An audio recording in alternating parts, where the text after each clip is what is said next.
KwabaseFilipi isahluko sokuqala.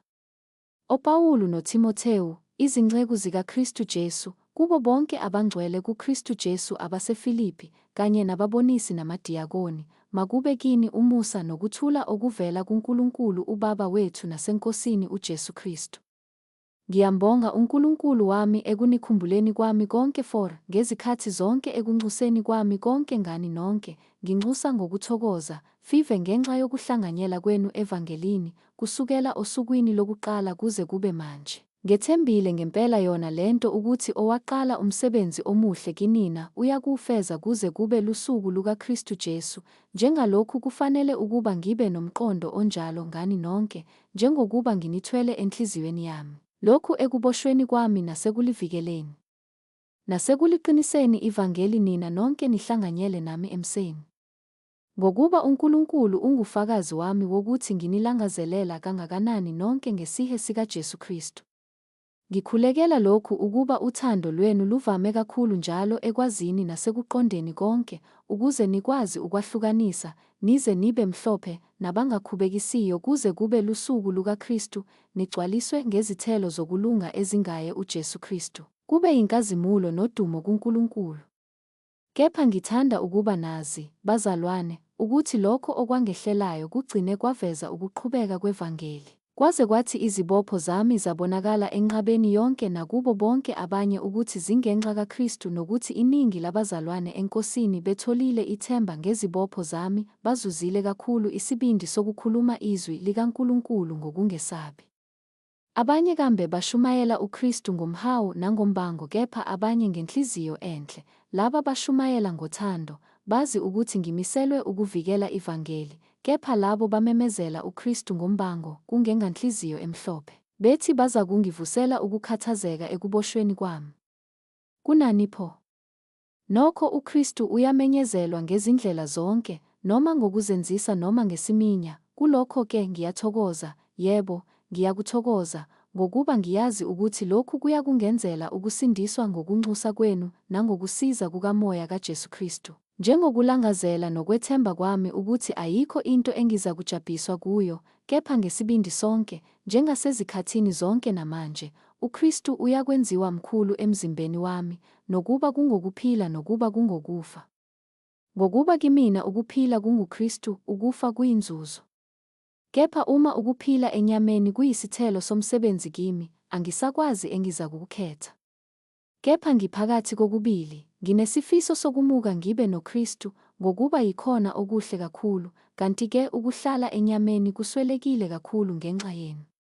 Lokhu nginalo leli themba, ngiyazi ukuthi ngiyakuhlala, yebo, ngihlale nani nonke, kube ngukuqhubeka nokuthokoza kwenu ekukholweni, ukuze ukuzibonga kwenu ngami kuvame kuKristu Jesu ngokufika kwami futhi kini.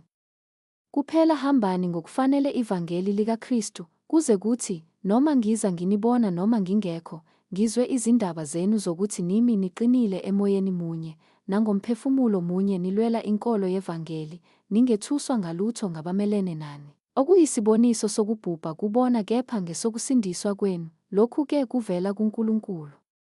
Ngokuba ngenxa kaKristu nina nabelwa ngomusa, angisho ukukholwa kuye kuphela kepha nokuhlupheka ngenxa yakhe, nikukho khona lokho kulwa enakubona kimina, nakalokhu nizwa ukuthi kukimina. Isahluko sesibili. Ngakho-ke uma kukhona induduzo kuKristu, uma kukhona ukududuzeka kothando, uma kukhona inhlangano kaMoya, uma kukhona isisa nesihawu, gcwalisani ukuthokoza kwami ukuba nibe nomqondo munye, ninothando lunye, nibe nhliziyo-nye, niqonde into inye. Ningenzi lutho ngombango nangodumo lwezwe, kepha ngokuthobeka nishaye sengathi abanye bakhulu kunani, yilowo nalowo angabheki okwakhe, kepha yilowo abheke nokwabanye. Mawubekini lowo mqondo owawukhona nakuKristu Jesu owathi enesimo sikaNkulunkulu, akaze asho ukuthi kuyinto yokuphangwa ukulingana noNkulunkulu, kepha wazidela ethabatha isimo senceku, enziwe ngomfanekiso wabantu. Wathi efunyenwe enjengomuntu ngesimilo, wazithobisa, elalela kwaze kwaba sekufeni, yebo, ekufeni kwesiphambano.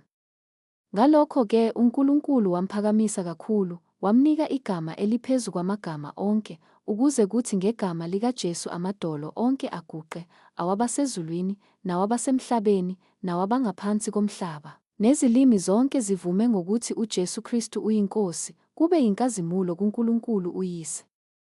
Ngakho-ke, bathandiweyo bami, njengalokho nilalele ngezikhathi zonke, kungesikho nxa ngikhona kuphela, kodwa ikakhulu manje nxa ngingekho, fezani ukusindiswa kwenu ngokwesaba nangokuthuthumela, ngokuba nguNkulunkulu osebenza kini nokuthanda nokwenza njengentando yakhe.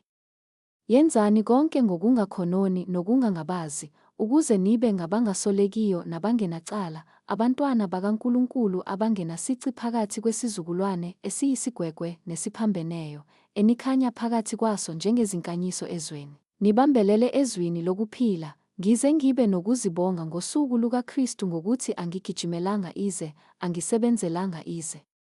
Yebo, nokuba nginikelwa emhlatshelweni nasenkonzweni yokukholwa kwenu, ngithokoza kanye nani nonke, ngokunjalo-ke thokozani nani, nithokoze kanye nami. Kepha ngiyethemba eNkosini uJesu ukuthuma uTimothewu kini masinyane, ukuze nami ngename nxa sengazi izindaba zenu. Ngokuba anginamuntu onenhliziyo enjengeyakhe, onganakekela izindaba zenu ngobuqotho, ngokuba bonke bafuna okwabo, abafuni okukaJesu Kristu. Kepha niyakwazi ukuthembeka kwakhe ukuthi ukhonzile kanye nami ngenxa yevangeli njengomntwana kuyise.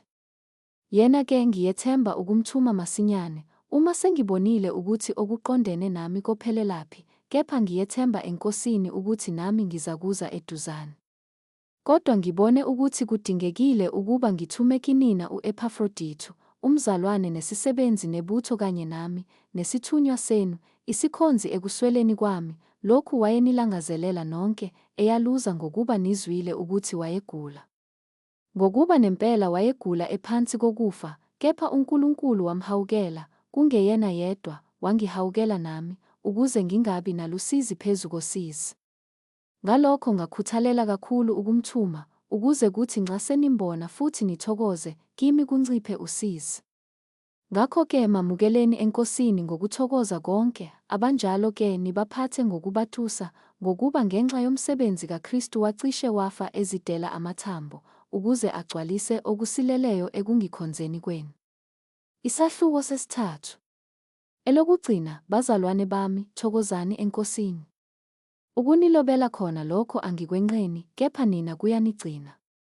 Xwayani izinja, nixwaye izisebenzi ezimbi, nixwaye abokusika. Ngokuba singukusoka thina esikhonza ngomoya kaNkulunkulu, sizibonga kuKristu Jesu, singethembi enyameni, nakuba nami bengingaba nokwethemba enyameni.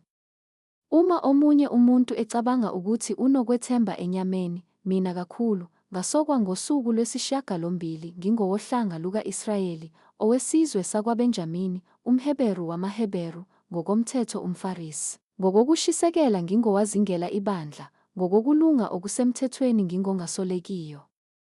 Kanti-ke lokho okwakuyinzuzo kimi ngakushaya indiva ngenxa kaKristu.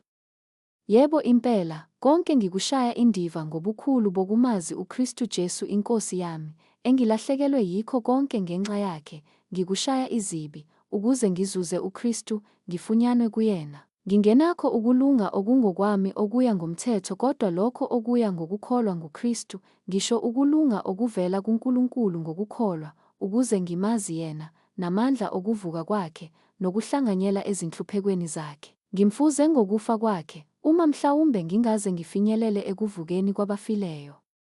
Kungesikho ukuthi sengibambile nokuthi sengiphelelisiwe, kepha ngijonga ukuba kumbe ngingakubamba yini lokho nami engabanjelwa khona nguKristu Jesu. Bazalwane, angisho ukuthi mina uqobo sengikubambile, kepha kunye engikwenzayo, ngikhohlwa okungasemuva, ngizelulela kokungaphambili, ngijonge emgomeni, emklomelweni wokubizwa okukhulu kwaphezulu nguNkulunkulu kuJesu Kristu. Ngakho-ke thina sonke esiphelele masibe nokuqonda okunjalo, kepha uma kokuthile niqonda ngokunye, nalokho uNkulunkulu uyakunambulela khona, kuphela ukuthi kwesesifinyelele kukho, sihambe ngawo lowo mkhondo. Ngilingiseni, bazalwane, nibabhekisise abahamba njengathi esiyisibonelo kini.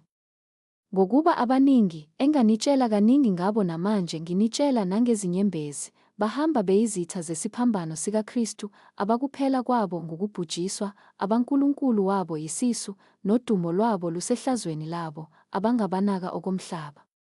Kepha thina singabombuso wasezulwini, lapho futhi silindela khona ukuba kuvele uMsindisi, iNkosi uJesu Kristu, oyakuguqula isimo somzimba wethu wokuthotshiswa, ufane nomzimba wakhe wenkazimulo, ngamandla angazihlelela ngawo konke phansi kwakhe. Isahluko sesine. Ngalokho, bazalwane bami abathandekayo nabalangazelelwayo, ntokozo yami nomqhele wami, yimani niqinile kanjalo eNkosini, bathandwa. Ngiyamyala u-Evodiya, ngiyamyala noSintike ukuba babe nokuqonda kunye eNkosini. Yebo, ngiyakunxusa nawe mana wami oqotho, yelekelela labo besifazane, lokhu babambisana nami evangelini, kanye noKlemente nezinye izisebenzi zami abamagama abo asencwadini yokuphila. Thokozani eNkosini njalo njalo, ngiyaphinda ngithi thokozani. Ukubekezela kwenu akwaziwe ngabantu bonke, iNkosi iseduze. Ningakhathazeki ngalutho, kepha kukho konke izicelo zenu mazaziwe nguNkulunkulu ngokukhuleka nokunxusa kanye nokubonga. Ukuthula kukaNkulunkulu okudlula ukuqonda konke kuyakulondoloza izinhliziyo zenu nemicabango yenu kuKristu Jesu. Elokugcina, bazalwane, konke okuyiqiniso, konke okuhloniphekayo, konke okulungileyo, konke okumhlophe, konke okuthandekayo, konke okuthusekayo, noma kukhona okuhle, noma kukhona okubongekayo, zindlani ngalokho, enakufunda, nakwamukela, nakuzwa, nakubona kimi, kwenzeni lokho, khona uNkulunkulu wokuthula uyakuba nani. Kepha-ke ngathokoza kakhulu eNkosini, ngokuba manje senize navuselela ukunginakekela kwenu, beninginakekela kambe, kepha anibanga nathuba. Akusikho ukuthi ngisho maqondana nokuswela, ngokuba mina ngifundile ukuba nganeliswe noma ngihlezi kanjani. Ngiyakwazi ukuba phansi, ngiyakwazi nokubusa, kukho konke nasezintweni zonke ngifundisiwe, ukusutha, nokulamba, nokubusa, nokuswela. Nginamandla ukwenza konke ngaye ongiqinisayo. Nokho nenze kahle ngokuhlanganyela nami ekuhluphekeni kwami. Niyazi nani nina baseFilipi ukuthi ekuqaleni kwevangeli ekuphumeni kwami eMakedoniya kwakungekho bandla nelilodwa elahlanganyela nami endabeni yokupha nokwamukela, kuphela nina nodwa. Ngokuba naseThesalonika nathumela kanye nakabili ngokuswela kwami. Akusikho ukuthi ngifuna isipho, kodwa ngifuna isithelo esiyakwandisa okubalelwa nina. Kepha nginakho konke ngokweqileyo, nganelisiwe sengamukelisiwe ngu-Epafroditu okuvela kinina, iphunga elimnandi, umhlatshelo omuhle nothokozisayo kuNkulunkulu. uNkulunkulu wami uza kugcwalisa ukuswela konke kwenu njengokwengcebo yakhe ekukhazimuleni kuKristu Jesu. KuNkulunkulu noBaba wethu makube ludumo kuze kube phakade naphakade. Amen. Ngikhonzeleni kwabangcwele bonke abakuKristu Jesu. Abazalwane abanami bakhonza kinina.